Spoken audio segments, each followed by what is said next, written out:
Hello, how are you today?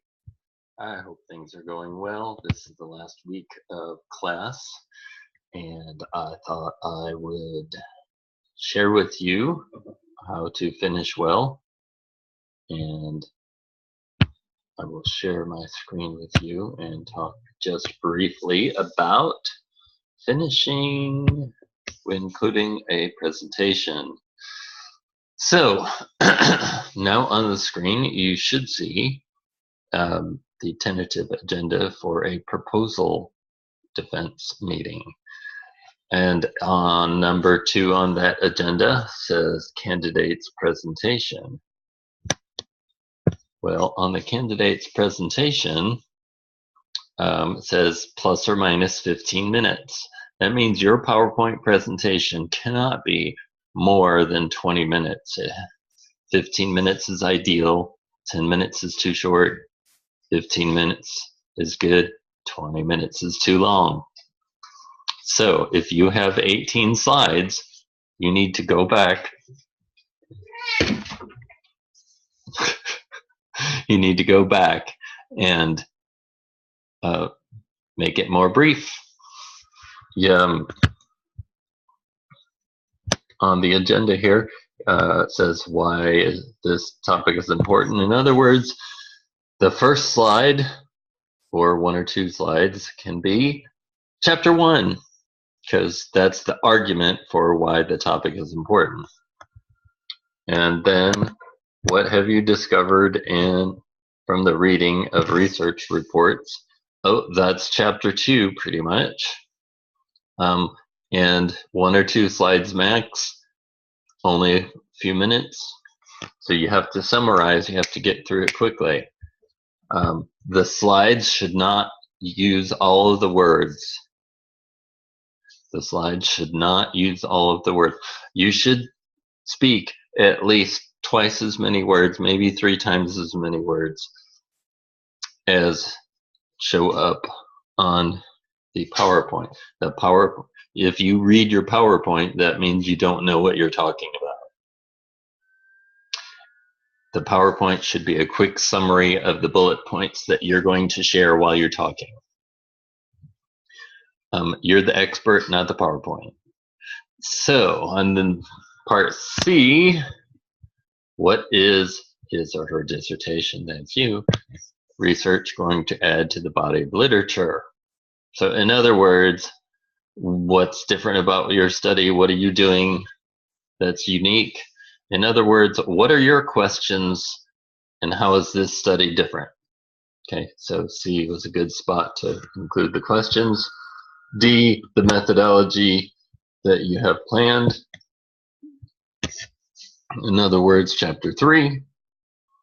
And now your proposal meeting, when you actually are defending your proposal with your research committee, goes on to a question and answer session and may talk about some minor changes, and then you'll leave the room and let your committee talk, and then you'll be called back into the virtual meeting room and be told the decision. But for this class, you're following part 2 of the agenda, which is 15 minutes plus or minus. I think a lot of you found this already in the dissertation handbook, and so this is a reminder basically for those of you who haven't. So what does your video look like? Well, I don't need to see your face. You can show yourself standing up, giving a presentation if you want. I need to see the slides. I need to hear you presenting live, which means your voice is not embedded in the slides. You're running a video. I mean, when I see it, I'm going to be watching a video, not a PowerPoint. I'm going to see your PowerPoint slides while you talk and while your audience asks questions, and you answer them. So just get somebody to video or set up your video, get started, and go present. So that's the video. You already know what to expect from the paper. I've been buried in giving feedback, and I'm going as fast as I can, and we still have 4 days before it's due, so I'm gonna try to get to everybody who really needs input by the end of today, hopefully, possibly in the morning tomorrow. But we've got several days left. It is due on Friday, both the presentation and the paper. The papers are due to be submitted on TASKSTREAM. So I know you're familiar with that. You've got the account, you've got all your information. You are submitting to TASKSTREAM, and I will grade it from there. So there is no Dropbox on the course. You're not posting it on a discussion board, not the paper. The paper is only due in TASKSTREAM. The PowerPoint is due on a discussion board, but you are not uploading the video to the course site. Do not upload the video to the course site. Leave your video somewhere on the web. It can be in a cloud app like Google Drive or Dropbox, or you can upload it to YouTube. However you do it, it needs to stay somewhere where you've stored it, and you provide a link for myself and for your classmates, which you are posting the link, which means we should be able to click on it and it takes us to your video. I do mine on YouTube. You can do a private one on YouTube that's not public and just has a private link, so you can be comfortable with that if you so desire. Using Google Drive or iCloud or just any cloud app, there you can also make a private link so that only the people that you shared the link with can find it. So that can be private to just we in the class. So here we go. We've got the paper, we've got the presentation, and by golly, isn't that enough? So wrap up the class well.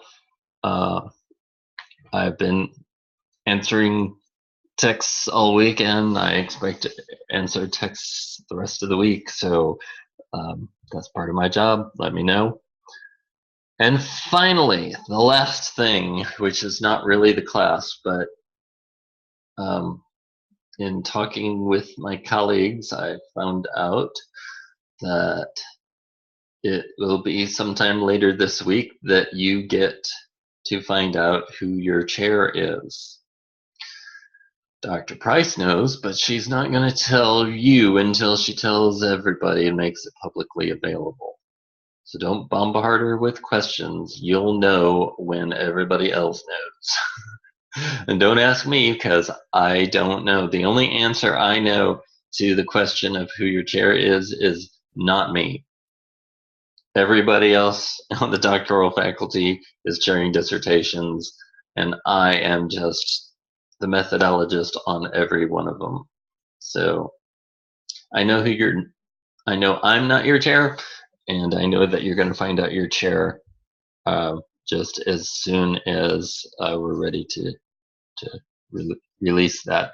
Part of the reason that we're waiting is because we're all teaching right now, and we're wrapping up the last week, and some people are buried in papers, kind of like I am, and buried in giving feedback and whatnot. So it's not time for you to talk to them just yet, but it will happen later this week. Right now, you're signed up for 754, and it says staff, and that will change and become a professor's name at some point this week.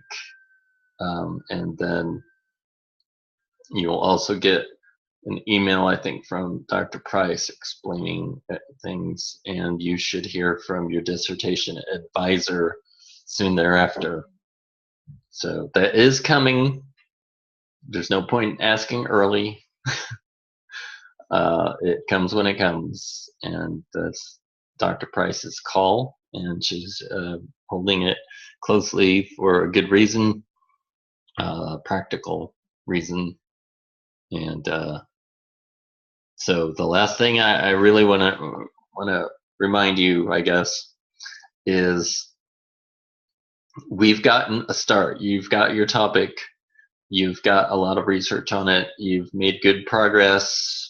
Some of you still have gaps, and that's okay today, but you want to fill those gaps and then present to your new chair something that has most of the gaps filled, and you can start talking to them, and they may work with you to tweak your question just a hair, and they may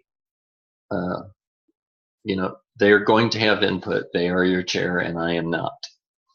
I have to approve of your methodology that matches your questions, but I am not the final arbiter on questions. That is your chair.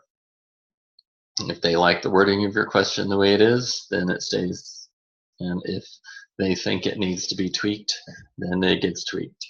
And then you will have a third committee member, and we will all have to be in agreement on the major parts by the time you are done with your proposals, so that we can approve and get you on to doing your research. So remember, as I've said throughout the semester, once you have a chair and another committee member, you are going to probably tweak things a little bit further. And it's been changing gradually as you move along, and it will continue to change until your proposal meeting. And the day that your committee approves your proposal, that's when change should stop. That's when your methodology is sealed, your questions are sealed. Once we approve it, then that's our commitment to you that you don't have to do anything more, and that if you do that and you write it up well, then you're good to go. So that's what's coming, but focus on this week first. Get your PowerPoint presentation done. The minimum audience is 2 people. The maximum time is 20 minutes, and you're covering chapters 1, 2, and 3 and answering questions. All right, I will see you online, and I'll see you in texts and phone calls and whatever else. All right, have a blessed day.